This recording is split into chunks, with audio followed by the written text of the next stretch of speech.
Halo semuanya, selamat datang di Cuan Talks alias Curhat Untung dan Arus Kas.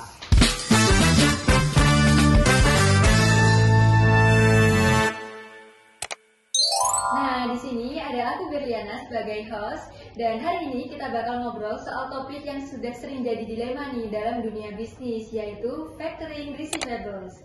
Dan bersama aku di sini udah hadir dua narasumber yang kece banget nih. Di sini ada Kak Guyen dan juga Kak Devina. Oke, mungkin sebagai opening teman-teman di rumah bisa bayangin dulu kalau misal kalian punya usaha tapi ketika kalian sudah jual barang ternyata uangnya belum bisa cair nih Kak karena sistemnya kredit.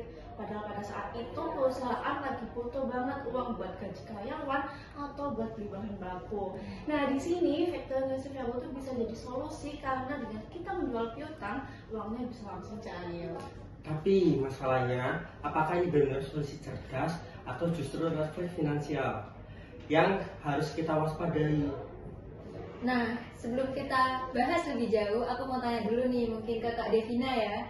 Sebenarnya factoring receivables itu apa sih? Mungkin bisa dijelasin biar teman-teman yang nonton juga bisa ngerti. Oke, aku jelasin secara formalnya ya Kak. Jadi factoring itu transaksi ketika perusahaan menjual piutangnya ke pihak ketiga atau ke factoring company yang biasanya dengan harga diskon. Kayak gitu Kak kira-kira. Oh, jadi kalau sejarahnya nih ya, mungkin teman-teman juga penasaran sejarah dari factoring receivables itu gimana? Mungkin bisa tanya ke Kak Guyen nih. Oke, sebenarnya factoring itu udah ada di sejak abad ke-17, terutama di Inggris dan Belanda.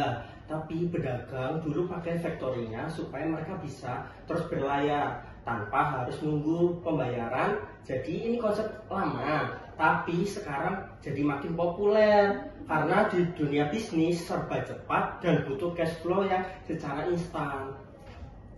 Wah, menarik banget ya teman-teman. Jadi setelah dengar penjelasan nih dari Kak Devina dan juga Kak Guyen, ternyata factoring receivables itu ada jenis-jenisnya. Mungkin Kak Guyen bisa dijelasin singkat terkait jenis-jenisnya.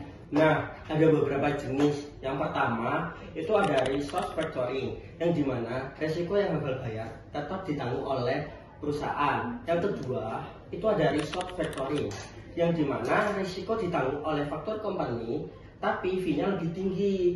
Nah, yang ketiga, domestic factoring, yang dimana semua transaksi berada di dalam negeri. Yang terakhir yaitu ada international factoring, yang berarti hanya dipakai untuk ekspor maupun impor.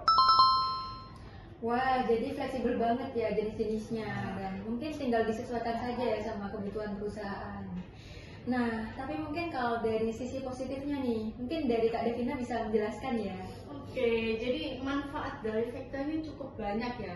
Mungkin dari yang perusahaan tuh bisa dapat likuiditas instan, terus nggak perlu repot-repot nagih piutang sehingga kita bisa fokus ke bisnis.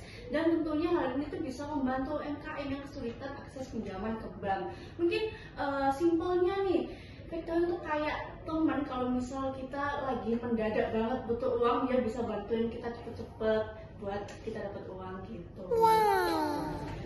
Nah, tadi kan kita udah dengar nih sisi positif dan juga manfaatnya dari Kak Devina. Tapi mungkin aku dan teman-teman juga penasaran nih, mungkin ada sisi red flag-nya atau sisi negatifnya gitu. Mungkin bisa dijelaskan Kak Guyen? Oke, jadi ada untuk sisi resikonya atau refleksnya itu yang biaya mahal itu bikin ketergantungan. Citra perusahaan bisa lebih jelek di mata investor. Dan kalau terlalu sering dipakai, itu tanda cash flow perusahaan lagi bermasalah. Ibaratnya kayak kita sering minum kopi, semangat oke, tapi kalau terlalu banyak itu akan berbahaya. Waduh, menarik banget ya contohnya dari minum kopi nih.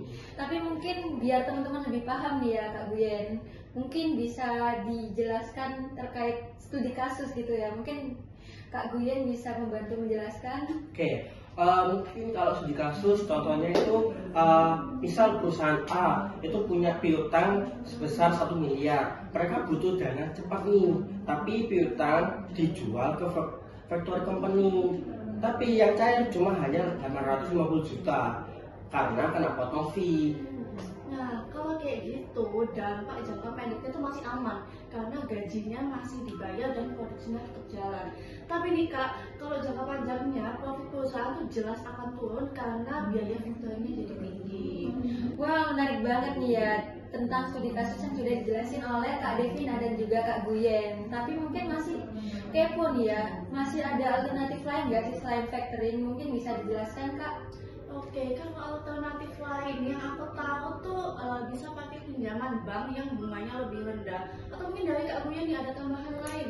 Atau obligasi buat perusahaan besar, bahkan modal ventura buat startup. Jadi factoring bukan satu-satunya pilihan. Wah, jadi selain factoring masih banyak lagi yang bisa menjadi alternatif loh teman-teman. Wah, nggak terasa nih kita udah sampai di penghujung episode. Dan jadi teman-teman, factoring itu kayak pedang bermata dua ya. Bisa jadi penolong cash flow kalau kita pakai dengan bijak, tapi bisa juga jadi red flag kalau kita pakainya kebablasan. Oke, aku mungkin ada pertanyaan nih buat teman-teman yang dari tadi udah nonton video ini. Kalau kalian jadi investor, kalian masih percaya nggak sama perusahaan yang masih sering banget pakai factoring? Jawab di kolom komentar ya. Nah, seru banget kan ya kalau kita ini udah bisa diskusiin bareng-bareng. Dan terima kasih buat teman-teman udah dengerin Cuan Talks. Sampai ketemu lagi di episode berikutnya. Dadah.